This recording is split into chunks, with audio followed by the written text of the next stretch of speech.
기록된 말씀 에베소서 5장 15절 이하에 있는 말씀을 중심으로 해서 변하는 세상, 변치 않는 은혜라는 제목으로 말씀을 잠깐 묵상하고 기도하려고 합니다. 참 요즘 세월이 무진장 빠른 것 같습니다. 오늘이 벌써 11월 마지막 날이면서 마지막 주일입니다. 달력도 오늘 지나고 나면 이제 한 장 남습니다. 이런 빠른 급변하는 세상, 그 세월 가운데에 우리가 이제 이런 생각을 해보게 되는 거예요. 어떻게 한 해를 마무리 짓는 게 지혜로울까? 또 어떻게 새해를 맞이할 수 있는 준비를 하면 좋을까? 이런 생각을 하게 됩니다. 이런 생각 속에 세월이 지나가는 것들을 가만히 생각하다 보면 사람이 나이가 들매에 따라서 조금 우리의 마음속에 서글픈 생각이 들어옵니다. 뭐가 제일 서글플까요? 여러분들이 느낄 때에 나이가 들어가면서 서글픈 게 이 변함이라는 현실을 받아들이는 게 참 서글퍼요. 옛날에는 그렇게 곡선도 예쁘고 아름답고 그리고 근육도 튼튼하고 멋쟁이였던 내 몸이 건강이 옛날 같지가 않은 거예요. 이게 변함이라는 울타리에 건강이 예전 같지 않아요. 또 점점 이 변함이라는 가운데에 사회적인 관계 속에 살아가는 우리의 현실 속에 사람 속에서 서로 대우하고 예우하는 것들도 변하게 됩니다. 그것뿐일까요? 언제나 내 품 안에 있을 것 같았던 자녀들이 때가 되니까 다 떠나요. 이게 당연한 건데 말이에요. 이런 사회의 급변하는 현실 속에 세월 속에 속해 있는 내 자신이 이런 것들을 받아들이고 적응하는 데에 우리의 마음속에 왠지 허전함과 상실감이라는 것을 떨쳐버릴 수가 없습니다. 그 상실감을 어떻게든 해결해 보려고 어떤 사람들은 이런 방법으로 그렇게 노력을 해봅니다만 그게 그렇게 쉽게 그 상실감이 만족스럽게 채워지지가 않습니다. 여러분, 그런 느낌과 그런 현실을 경험하고 있다면 기억하십시오. 우리의 인생의 나이 들매 변함이라는 현실 속에 그 상실감과 허전함을 채울 수 있는 유일한 방법, 우리 예수 그리스도가 이 땅에 오셨고 나의 주인이 되시면서 가능하게 된 줄로 믿습니다. 이것이 오늘 그리스도인들에게서 오늘 하나님이 우리에게 누리게 해주시는 은혜 중에 은혜입니다. 여러분, 한 가지 한번 더 질문 던져볼까요? 2025년도 올 한 해 동안에 본인에게 있어서 가장 많이 변화된 것이 있다면 어떤 것이 있을까요? 한번 자신을 생각해 보세요. 만약에 이 질문 앞에서 아휴, 세월 속에 주름만 더 늘은 것 같아, 이걸 변화라고 생각하십니까? 아니면 내 몸이 조금 더 뱃살이 더 많아진 것 같아, 이런 생각이 드십니까? 만약에 그런 생각이 든다면 한 번 더 생각을 더 해보십시다. 뭔가 나의 인생 속에 어떤 새로운 가치관이라든가 어떤 새로운 관심사가 2025년도 가운데에 있느냐라는 거예요. 만약에 그런 것이 없다면 오늘 말씀 속에서 한번 하나님의 지혜를 통하여서 은혜를 누리는 그런 시간이 되었으면 좋겠습니다. 세상이 이렇게 급작스럽게 변합니다. 그런데 그 변화 속에 나도 모르는 사이에 어떻게 되어 있냐면 나도 변해가고 있는 거예요. 근데 내가 변해가고 있는 걸 내가 잘 인식을 못해요. 그래서 내가 변해가고 있는 것들을 다른 사람을 통해서 내가 느껴요. 아니, 왜 이렇게 됐어? 왜 내가 어때서? 이렇게 본인 스스로의 어떤 삶이나 인생이나 그런 모습들이 달라져가고 변하는 것들에 대한 무의식 속에 속해 있는 우리의 모습, 사랑하는 성도 여러분, 그런 모습 속에 누군가가 어르신이라는 말을 부르면 자꾸 뒤돌아보게 됩니다. 여러분, 스스로 어르신이라고 생각되십니까? 내가 어르신이라고 느껴지세요? 참, 이 어르신이라는 기준이 조금 애매한 것 같아요. 오늘 그 기준을 한번 제가 정리해 드리겠습니다. 어떤 사람이 어르신이냐? 그 첫 번째는 말이에요, 내 몸이 옛날 같지 않다라는 말을 누군가에게 들었을 때, 몸이 예전 같지 않으시죠? 이 말을 들었을 때 내가 깊이 공감이 돼요. 그러면 이건 살짝 어른의 문턱에 들어선 사람이에요. 그러면서 그동안 자식들 키우느라고 참 고생 많이 하셨습니다. 이 말을 들으면서 위로가 되면 그 사람은 어르신이에요. 우리 좌우에 한번 이렇게 보시고 몸은 좀 여전같이 어떠신가? 요 분에 대해서 예전 같지 않으시죠? 한번 물어볼까요? 자, 좌우에 예전 같지 않으시죠? 예, 웃음이 나고 공감이 되는 분은 어른이 된 거예요. 어르신이에요. 그거 인정해야 돼요. 남들이 어르신 그러면 내가 무슨 어르신이야? 아직도 내가 팔팔한데. 예, 그렇게 느껴질 수 있는데 이 두 질문에 내가 공감이 되면 나도 이제 인정해야 돼요. 몸이 예전 같지 않으시죠? 그럴 때 내 몸이 예전 같지 않아. 그러면 이제 문턱에 들어선 거예요. 그동안 자녀들 키우느라 고생 많이 하셨습니다. 그 말이 왜 이렇게 고마운지 몰라요. 그게 굉장히 내 마음에 위로가 돼요. 그러면 여러분 그 다음부터 나도 이제 어르신이라는 반열에 들어섰구나 이렇게 생각하는 거예요. 여러분 인생이 그렇습니다. 나도 모르는 사이에 그 자리에 서 있게 되고요. 내가 인정하지 않아도 나는 어차피 그런 존재가 되어졌다라는 겁니다. 그런 상황 속에서 우리가 어떻게 이 급변하는 인생 속에 나의 변화 속에서 살아갈 수 있을까? 뭔가 나침반 같은 기준점이 없다면 사소한 일 한마디에 그 인생이 넘어집니다. 무너져 버려요. 작은 사고 하나가 나고 작은 일이 터지면 그 인생이 아무런 매갈이가 없는 것처럼 주저앉게 된다는 것입니다. 그뿐만이 아닙니다. 오늘 그 인생 속에 세월이라는 것을 허비하게 되어집니다. 받아들이고 인정하지 못하고 적응하지 못하면 시간은 계속 빨리빨리 가고 있어요. 그런데 나는 거기에서 적응하다가 보면 더 멀어지고 그러다가 자기 스스로가 포기해버려서 이게 인생인가 하면서 낙심하게 되어지는 것, 이것이 저와 여러분 가운데에 닥쳐오는 일들이 될 수도 있고 일어나는 현실입니다. 그런데요, 그런 급변하는 사회와 변화와 현실 속에서 변치 않는 것이 하나 있습니다. 나도 변하고 세상도 변하고 누구도 다 변하는데 변하지 않는 것이 있어요.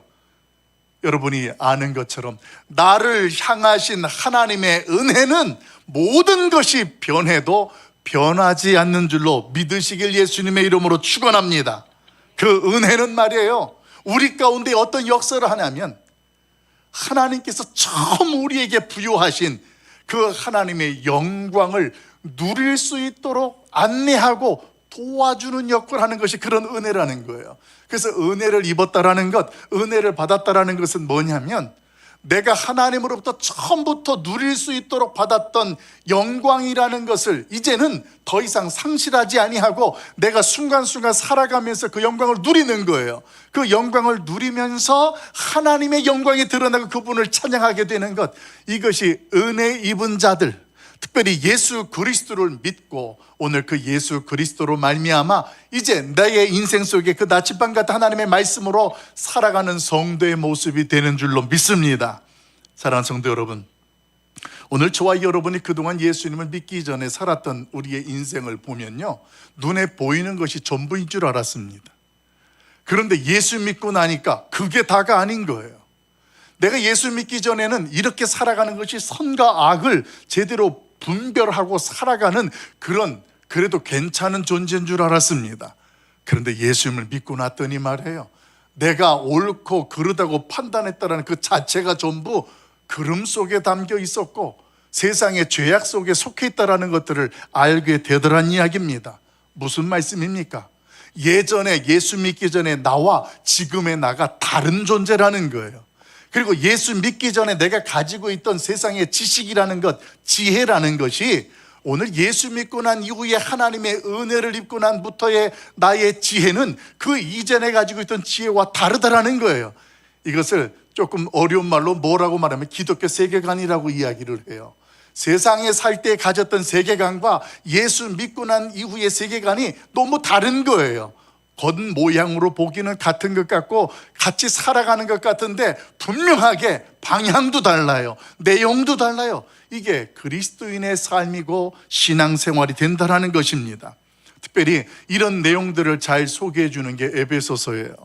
에베소서의 내용을 한 줄로 정리해 드리면 그렇습니다. 오늘날 같이 이렇게 바쁘고 분주한 세상, 그런 세상 가운데에 속도보다도 방향이 중요하다라는 것을 제시해 주는 말씀이 에베소서입니다.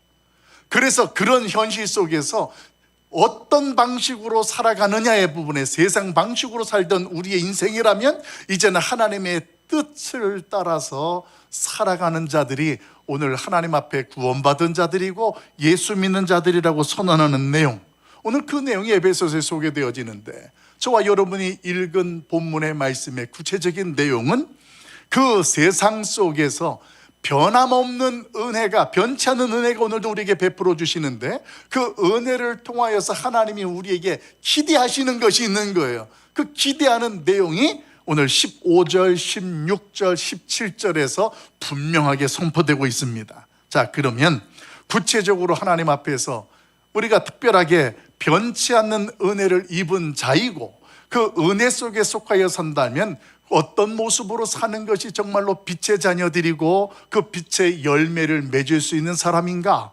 오늘 두 가지로 잠깐 묵상해 보려고 합니다. 그 첫 번째 15절 말씀 같이 한번 읽어보도록 합니다. 같이 봐요. 시작. 그런즉 너희가 어떻게 행할지를 자세히 주의하여 지혜 없는 자같이 하지 말고 오직 지혜 있는 자같이 하여. 아멘. 오늘 본문 속에 눈에 띄는 게 지혜 있는 자, 지혜 없는 자 이렇게 이야기를 해요.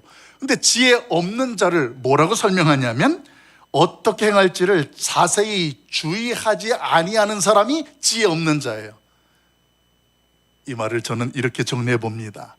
우리의 하루하루 순간순간을 더 이상 무심코 인생을 허비하는 자로 살지 말자. 이것이 오늘 말씀에 자세히 주의하여 라는 말씀으로 깨달아질 수 있다는 거예요. 오늘 저와 여러분이 살아가는 삶의 현실은 사실 반복적인 루틴이 많아요. 오늘 어저께도 이렇게 아침에 일어나서 뭐하고 살았어요? 근데 오늘도 일어나서 거의 이렇게 살아요. 그리고 여러분에게 물어볼게요. 내일은 어떻게 사실 계획이세요? 그러면 뭐 어제도 그렇게 살고 오늘도 이렇게 살았으니까 내일도 아마 이렇게 살지 않을까. 아침에 일어나서 밥 먹고 운동 조금 하고 그리고 시장 갔다 오고 청소하고, 남자분들은 출근하고, 출근 안 하신 분들은 건강관리로 운동하시고, 뭐 이런 생활 루틴이 말해요. 거의 비슷해요. 근데 이렇게 살아가는데 성경은 지금 그걸 뭐라고 말하냐면 그렇게 자기의 인생에 대해서 자세히 주의하지 아니하고 살아가는 사람을 지혜 없는 자다 이야기하는 거예요. 그럼 도대체 어떻게 살라는 이야기냐? 지혜 있는 자같이 살라는 이야기입니다. 그럼 지혜 있는 자는 구체적으로 어떤 모습일까요? 여러분 15절 말씀에 보면 시작 단어가 그런즉이라는 말로 시작을 합니다.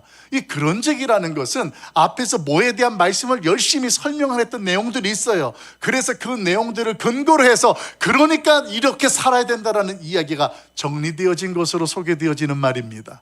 그럼 그 앞에서 그런즉 앞에 있었던 내용이 어떤 이야기일까요? 그 이야기인 즉슨 저와 여러분이 어둠에 속하였던 존재인데 빛 대신 예수님이 이 땅에 오셨다라는 거예요. 그래서 더 이상 우리가 이제는 어둠에 있는 것이 아니라 예수 그리스도를 통하여서 빛의 자녀가 되어지고 빛의 열매를 맺을 수 있는 하나님의 사람들이 되었다라는 것을 설명해 주는 내용들입니다. 그런 것들을 설명하면서 그런 까닭에 너희는 이제부터 옛날 사람이 아니니까, 예전에 예수 믿기 전에 있던 그 모습이 아니니까 이제는 지혜롭고 성령 충만하여서 하나님 앞에 열매 맺는 자의 삶을 살라. 이것을 전해주는 것이 바로 저와 여러분이 읽기 이전에 4장까지 있는 내용들이 정리가 되어집니다. 그런 모습 가운데에 오늘 저와 여러분이 무심코 그냥 반복적인 루틴으로 살아가던 우리의 인생이라면 이거 그렇게 살면 안 된다라는 것에 대해서 분명히 인식을 해야 되는 거예요. 내가 빛의 자녀구나. 내가 하나님 앞에서 정말 이제는 열매를 맺어야 할 사람이구나라는 걸 깨달아지는 겁니다. 그러니까 그동안 살아왔던 대로 늘 사는 게 그게 전부가 아니고 그것이 옳은 것이 아니라는 거예요. 그것과 함께 더불어서 이제는 지혜롭고 주의하여서 하나님의 뜻을 쫓아 살아가는 하나님의 사람들이 되어야 한다는 것입니다. 자, 그럼 구체적으로 지혜롭고 주의하여 새롭게 사는 모습이 우리 구체적으로 성도들에게 어떤 모습이 있을까요? 저는 여러분에게 그 모습과 함께 영적인 버킷리스트를 작성하라고 제안하고 싶습니다. 아마 이 버킷리스트라는 말은 여러분 많이 들어보셨을 것입니다. 그리고 이 단어는 젊은 사람들이 젊을 때나 뭔가 세우고 작정하는 것이라고 생각할지 모르겠습니다. 그런데 그렇지 않습니다. 어떤 사람이 버킷리스트를 작성할 수 있냐면 열심히 살아왔습니다. 그동안 열심히 땀 흘리고 쉬지 않고 달려왔는데 뒤를 돌아보니까 뭔지 좀 허전해요. 그 허전할 뿐만 아니라 뭔가 내 모습 속에서 분주함만 있었지 만족함이 별로 느껴지는 그런 인생이라고 느껴진다면 오늘 그분은 그래, 내가 영적 버킷리스트를 작성해 봐야 되겠다라는 시작을 해보자는 이야기입니다. 이제는 좀 더 능정적이고 가치 있는 인생을 살기 위해서 내가 할 수 있는 것들을 노트에다 적어보는 거예요. 그 노트에다 적어보는데 거기에다가 여러분 놓치지 말 게 뭐냐면 변치 않는 하나님의 은혜라는 것을 거기에다 함께 붓는 거예요. 이렇게 부어서 내 영적 버킷리스트를 살아내는 순간 그 사람은 어떤 사람이 되느냐? 그 사람이 영적 어른이 되는 거예요. 누가 영적인 어른이 되느냐? 끊임없는 하나님의 은혜 안에 속하여 그 은혜를 통하여서 내가 하나님 앞에서 날마다 하루하루를 주의하여서 살아내는 사람, 그 사람이 바로 영적인 어른이라는 것입니다. 여러분, 2025년도 60세 이상 된 분들이 우리나라에서 가장 많이 세웠던 버킷리스트가 뭔지 혹시 궁금하시지 않으세요? 제가 3가지를 논문에서 찾아냈습니다. 우리 대한민국의 2025년도 60세 이상 된 일명 어르신들이라는 분들이 세웠던 버킷리스트 한번 보여줄까요? 1, 2, 3위가 이렇게 되어 있습니다. 여러분들이 생각했던 것들도 있을 겁니다. 1위가 뭐냐면 보통 우리가 이제 그동안 열심히 일했으니까 조금 시간 되면 손주들과 자녀들과 함께 가족 여행을 가는 일이 60세 넘으신 분들이 1순위로 뽑았어요. 두 번째로 누군가에게 이제는 내가 가진 재능과 은사를 통하여서 그 사람들을 섬기거나 멘토가 되어주는 일, 이것을 두 번째의 새로운 가치로 인생을 설정했더란 이야기예요. 그래서 3번째가 가족 사진을 한번 찍어야 되겠다. 흩어져 있던 가족들이 모여서 사진을 찍고 그리고 유언장, 편지를 작성하는 일을 이렇게 3번째로 놨다라는 거예요. 여러분, 이 3가지 중에서 어떤 분들은 이건 내가 했어, 2025년도에 나는 이거는 했고 이거는 해야겠다 생각되는 게 있을 겁니다. 저는 오늘 여러분에게 드리고 싶은 말씀은 이 영적인 유언 편지 쓰는 부분을 제안하고 싶습니다. 왜 그런가 하면 제가 교제하고 가깝게 지내는 친구 목사님 교회에서 이 어르신들을 대상으로 유언 쓰기를 했어요. 뭐 다른 교회들은 영상 유언 남기기도 그렇게 진행합니다만 근데 그 편지를 썼는데 그 편지가 그때는 별로 그렇게 큰 효과나 영향력이 있다고 생각되지는 않았습니다. 근데 그렇게 하고 그 교회의 권사님이 교회에서도 기도를 열심히 하시고 신앙생활도 열심히 하시다가 하나님의 부르심을 받았어요. 그래서 다 큰 성인 된 아들과 그 자녀들이 장례를 치르고 이제 어머니 유품을 정리합니다. 그러다가 침대에서 뭘 발견했냐면 이런 편지 봉투가 하나 발견된 거예요. 그게 그 편지였어요. 그래서 그 편지를 꺼내서 읽었던 그 자녀들에게 편지 이후에 놀라운 변화와 역사가 나타났습니다. 그래서 그 교회의 모 권사님의 유서 편지를 제가 가져왔습니다. 우리 유서 편지를 여러분들에게 한번 읽어드릴 겁니다. 아, 이렇게 쓰는 것도 있구나. 우리 한번 읽어주실래요? 나의 사랑하는 자녀들에게, 인생들은 누구나 가야 하는 길, 나만 혼자 가는 길이 아니고 모두가 가야 하는 죽음의 길이니 외롭지도 않고 또한 죽음이 최종이 아니고 축복의 영원한 나라로 가는 것이니 어느 시인의 말처럼 더 좋은 곳으로 이사가는 것과 같이 생각하면 되겠거늘 무엇이 외롭고 슬프겠느냐. 오직 너희들에게 남기고 싶은 말은 지혜롭게 살아가길 바란다. 지혜와 기쁨과 평화, 이 모든 것이 예수님 십자가 믿음 안에서 이루어지나니 너희들 예수님 열심히 믿으며 살기 바란다. 진정한 믿음을 가지고 살면 꼭 성령님이 역사하심을 깨닫게 되고 알게 되리라. 천국 문을 열고 날 오라 하신다. 이 세상 금은 보아 내 것 아니로다. 제가 이 유서 편지를 받아들고 읽는데 참 가슴이 와닿는 거예요. 그래서 이제 오늘부터 우리가 대강절이 시작이 됩니다. 대강절 절기라는 것, 예수 그리스도가 이 땅에 오심을 우리가 사모하고 준비하고 기다리는 기간이에요. 그래서 오늘부터 초가 이제 하나가 켜지고 다음 주엔 2개 켜져서 성탄절까지 한 주 한 주 촛불이 확장되게 되어지는데, 오늘 그 어머니는 그동안 자녀들을 위해서 얼마나 기도를 많이 했겠습니까? 그리고 그가 영적인 유산을 믿음으로 편지를 쓴 거예요. 장례를 다 끝나고 자녀들이 정리하다가 그 편지를 발견하고 그 자녀들이 다 편지를 읽기 시작합니다. 말 없는 하나님의 역사가 거기서 일어나기 시작합니다. 우리 어머니가 마지막 순간까지 우리에게 부탁하고 싶은 내용이 이거였구나.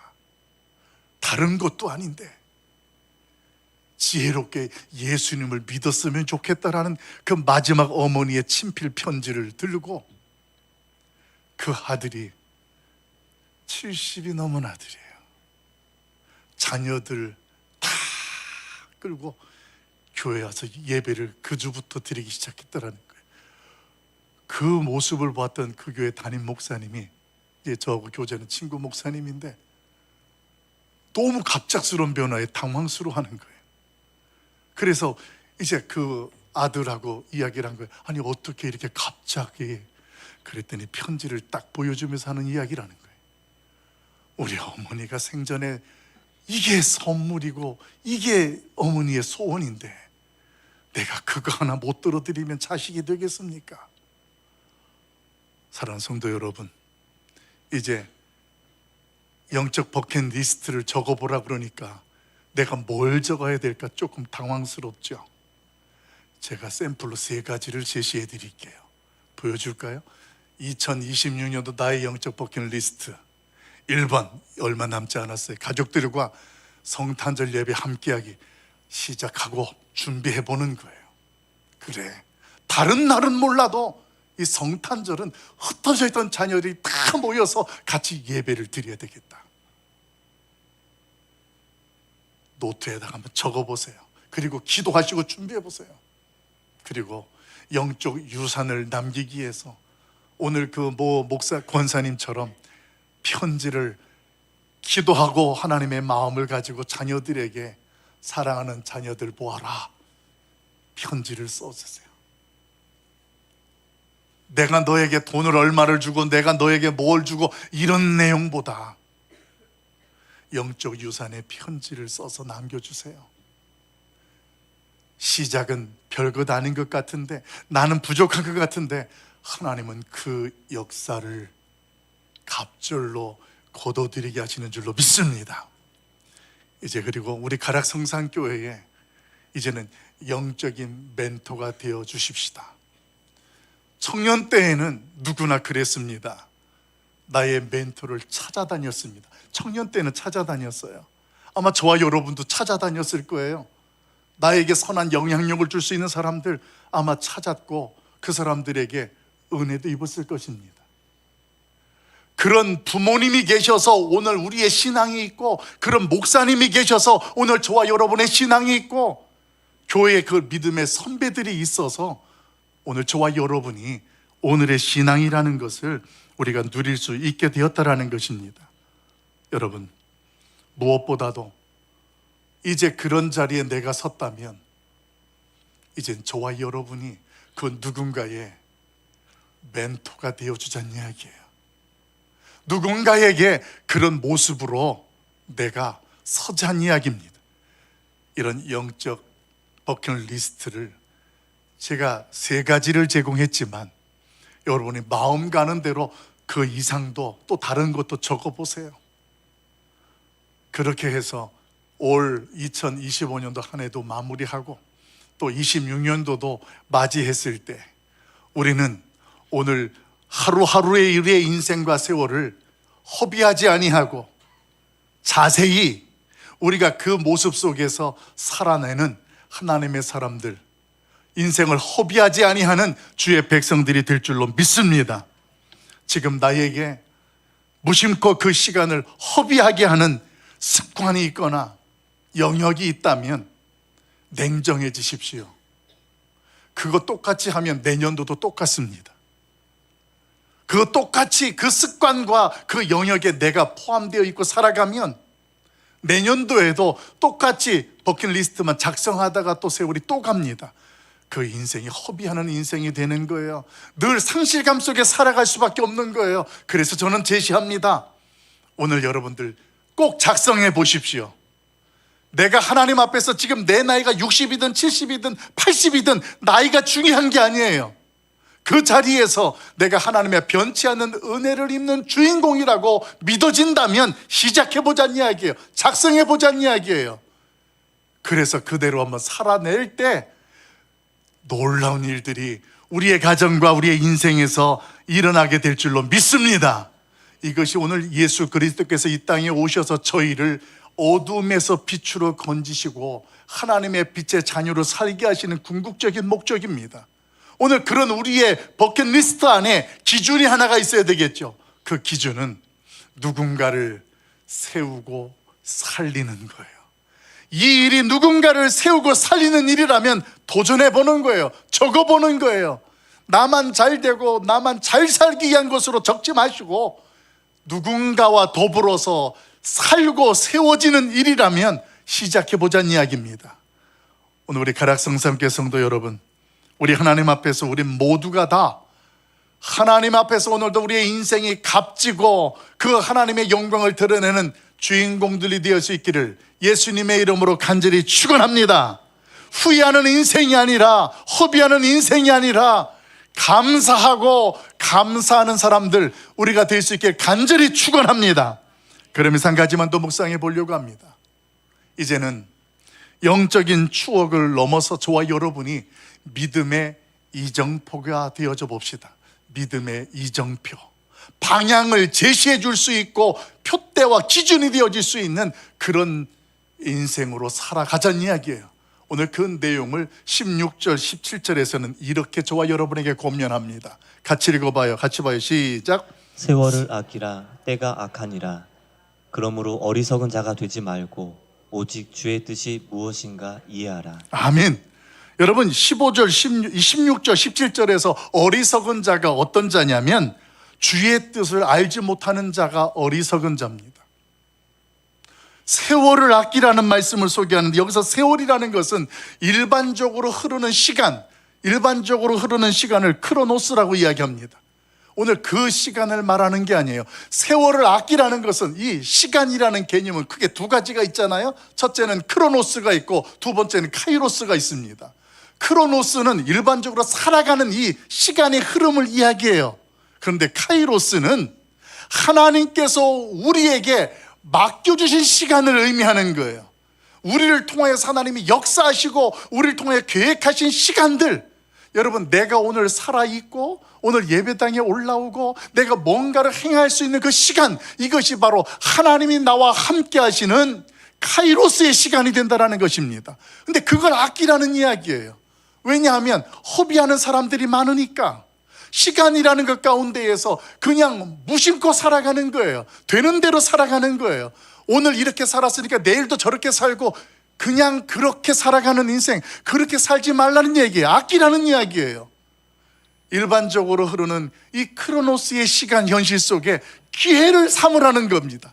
내가 거기에서 사명자로 하나님께 택함받은 자로 내가 그 시간 속에서 그 기회를 누린 자, 지혜로운 자로 살아갈 것을 오늘 성경은 저와 여러분에게 선언하고 있습니다.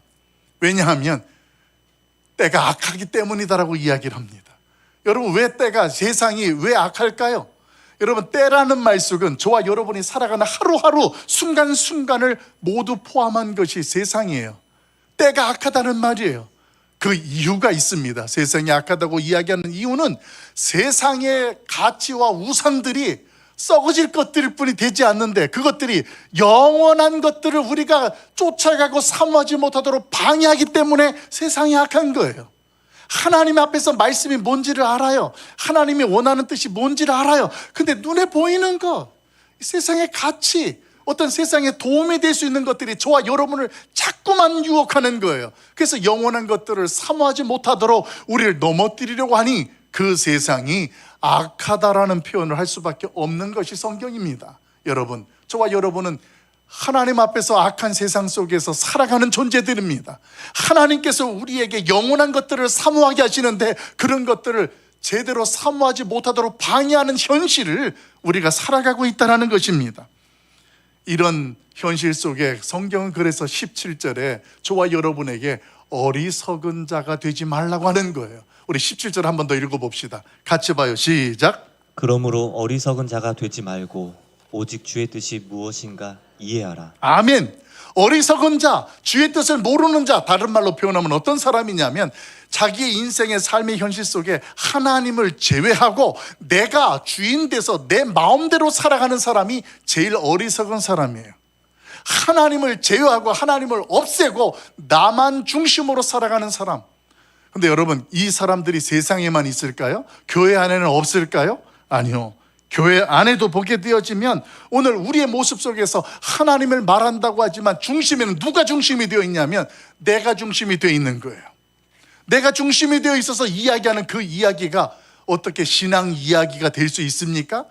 그 모든 이야기는 세상 이야기가 될 수밖에 없어요. 그래서 그런 이야기를 나누고 나면 웃었는데 공허해요. 남는 게 없는 거예요. 그런데 하나님 안에서 지혜 있는 자, 그 하나님 앞에서 정말로 하나님을 주인으로 삼고 있는 사람과 이야기를 나누면 그 사람과 헤어진 뒤에도 우리 안에 훈훈함이 있어요. 은혜가 남아있는 거예요. 세상 이야기가 아니고 신앙 이야기이기 때문에 그렇습니다. 여러분, 지난날 우리의 신앙의 추억이 오늘날 하나님의 은혜를 우리로 충족해 주지 못합니다. 과거에 내가 하나님 앞에서 은혜 받았던 것, 충만했던 것, 이런 것들이 오늘의 하나님의 변치 않는 은혜를 누릴 수 있도록 해주지 못한다는 것입니다. 여러분, 이제 50이 넘은 분들은 주목해서 들으세요. 이제는 누군가의 멘토가 되어 주십시오. 우리가 다음 세대를 놓고 기도도 하고 준비합니다.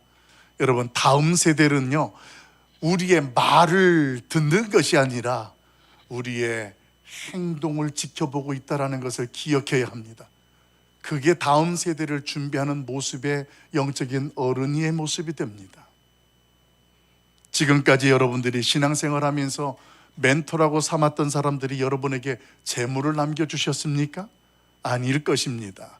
그분들이 저와 여러분에게 남겨주신 것은 힘들고 고통스러운 순간 흔들림 없는 신앙의 믿음의 이정표를 보여주셨습니다.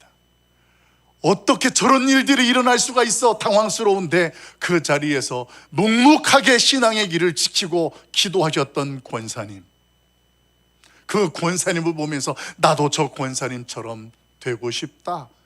이게 다음 세대를 세우는 일이에요. 멘토가 되는 일이에요. 저 장로님을 보니까 정말 하나님이 살아계신 것 같아. 나도 장로님처럼 하나님 앞에서 열심히 헌신할 거야. 그래서 교회 안에서 나도 권사님이 되고 싶어, 나도 장로님이 되고 싶어, 이런 사람들이 많아지는 교회, 그런 교회가 영적인 유산들이 이어지는 교회예요.